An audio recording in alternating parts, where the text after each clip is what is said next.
Бордгар салом мегӯям ба бинандагони азиз, ҳамаи онҳое ки ин лаҳзаҳо дар озодӣ видео муро тамошо доранд. Шалои Гулхоҷа ҳастам ва соат бо вақти Прагата. Дар чанд дақиқа дигар ман барои шумо хабарҳои рӯзро мерасонам.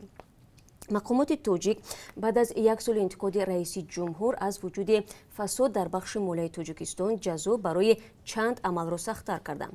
аз ҷумла барои кормандони соҳаи андоз ва гумрук ки бо соҳибкорон сӯзиш карда пардохтҳои давлатиро кам ҳисоб мекунанд, ҷазо муқаррар гардид. аммо муҷозоти онҳо ҷарима ҳаст, зиндон карда намешаванд.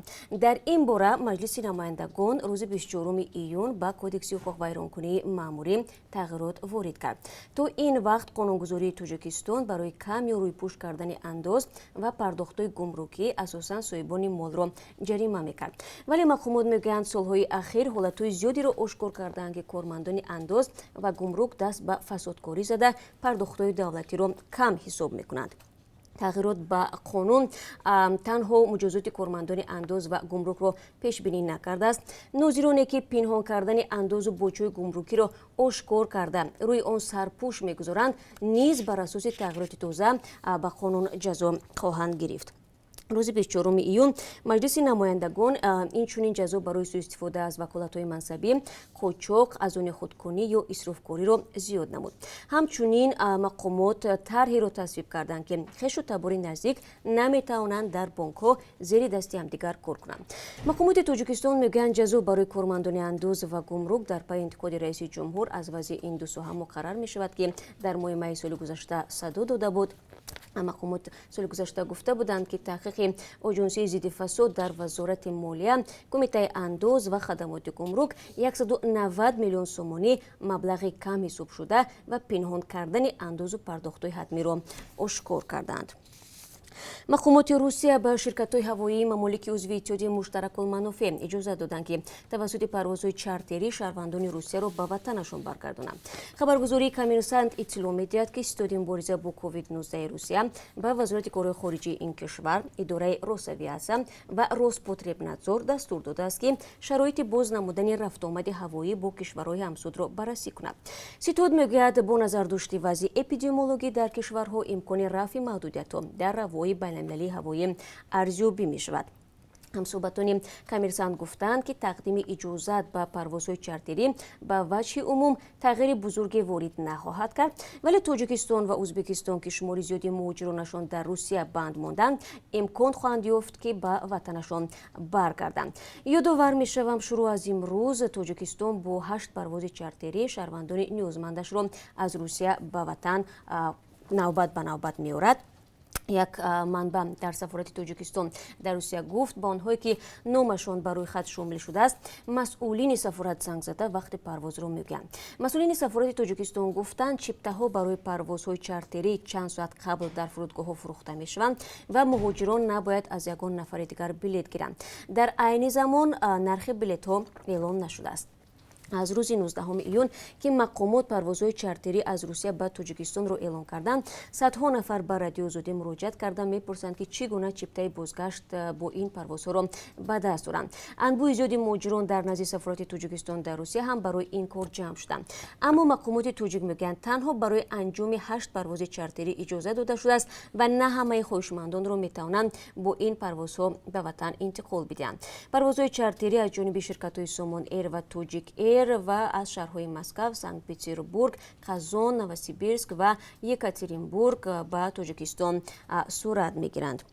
ҳанӯз маълум нест ки парвозҳои доимӣ аз Тоҷикистон ба Русия ва ё баръакс кай маълум мешавад. боз шуданашон ва мақомот гуфтанд баъд аз моҳи июн масъаларо баррасӣ мекунанд. Тоҷикистон аз нимаи дуввуми моҳи март бо ҳадафи пешгирӣ аз суръати коронавируси нав парвозҳои байналмилалиро қатъ кард. ҳамчунин то ҳанӯз марзҳои байни давлатҳо баста боқӣ мемонанд ва санаи кай боз шудани ин марзҳо низ эълон намегардад. табибон боз дар бадани 15 муҳоҷири тоҷике ки ҳафтаи гузашта аз марзи Қазоқистон, Ӯзбекистон ба Тоҷикистон оварда шуданд, вируси COVID-19 ошкор карданд. Ба ҳамин тартиб шумораи муҳоҷирони олудашуда ба 47 нафар расид. Дар ин бора хабаргузории Азия Плюс бо такя ба манбааш навиштааст. Ҳамаи онҳоро дар бемористони вилояти Хатлон таҳти назорати пизишкон қарор доданд. Аксарияти онҳо аз вилояти Хатлон мебошанд. Онҳо ба муддати дуру дароз барои бозгаштан ба ватан дар марзи Қазоқистону Ӯзбекистон банд монда буданд ва бемории онҳо беаломат мегузарад, гуфтааст манбаи Азия Плюс. Ҳафтаи гузашта 635 шаҳрванди дармондаи Тоҷикистону дар марзи Қазоқистону Ӯзбекистон бо 14 автобус ба ватан оварданд. Чанд рӯзи пеш ташхиси табибон дар бадани 30 нафари онҳо коронавируси навро ошкор намуд. дар душанбе зани серфарзандеро барои ҷашн гирифтани рӯзи таваллуди духтараш ҷарима бастанд. Додгоҳи ноҳияи Исмоили Сомонӣ мегӯяд Зебунисо Саидалиеваи 56 сола барои таҷлили зодрӯзи фарзандаш дар рӯзи 27 март то 20 нафар меҳмонро даъват кардааст. Ба қавли манба, ин модари танҳо ва соҳиби 7 фарзандро додгоҳ 5800 сомонӣ ҷарима таъин кард. Тибқи талаботи қонуни танзим дар Тоҷикистон, таҷлили ҷашни зодрӯз ба таври ихтиёрӣ танҳо дар доираи оила иҷозат дода мешавад. дар гузаштани ҷаримаи шаҳрвандони Тоҷикистон барои нодидагирии талаботи қонун расонаӣ шуда буд. барои мисол, як ҷавони 25-солаи сокини шаҳри Душанберо барои таҷлили зодрӯзаш ҳудуди $600 ҷарима карда буданд. Далел барои ҷарима аксҳои ӯ буд, ки аз ҷараёни зодрӯзаш дар саҳифаи фейсбукаш гузошт. мақомот дар ноҳияи Ёвон бо гузашти 2 рӯз ҳанӯз натавонистанд зарари аз сӯхтор ва таркиши рухдода дар нуқтаи сӯзишвориро ҳисоб кунанд. Таркиш рӯзи 23 июн дар ноҳияи Ёвон ба вуқӯъ пайваст. раёсати хадамоти оташнишонии давлатӣ дар вилояти Хатлон мегӯянд, ки сари ҳисоби зарари таркиш баҳс меравад, чун он ҷо 2 ширкат зарар дидааст. Мударрис Раҳматзода, як масъули ин ниҳод дар Хатлон ба радиозодӣ гуфт, ки онҳо зарари таркиши нуқтаи сӯзишвориро муайян мекунанд, вале чун сӯзишвориро як ширкат оварда ширкати дигар мефурӯхтааст, ҳисобро натавонистанд сари вақт анҷом бидиҳанд ва ба ин хотир зарар ҳанӯз маълум нашудааст. дар таркиш як мошини дулан пурра сӯхтааст, ки маълум нест чанд тон маводи сӯхт доштааст. гуфтам суҳбати радиозодӣ. бар асари сӯхтор дар нуқтаи фурӯши сӯзишвории Шералиҷон, ки боис ба таркиши зарфи ҳомили гази моеъ шуд, 8 кас аз ҷумла 4 маъмури оташнишонӣ захмҳои сабукбар доштанд. вазорати корҳои дохилии Тоҷикистон сабаби сӯхторро рӯя нагардидани қоидаҳои бехатарӣ ҳангоми холӣ кардани сӯзишворӣ аз мошини дулан номида буд. ва кумитаи ҳолатҳои фавқулоддаи Тоҷикистон мегӯяд як сокини 43-солаи Душанберо, ки қасди худкушӣ доштааст, аз роҳаш баргардонидааст.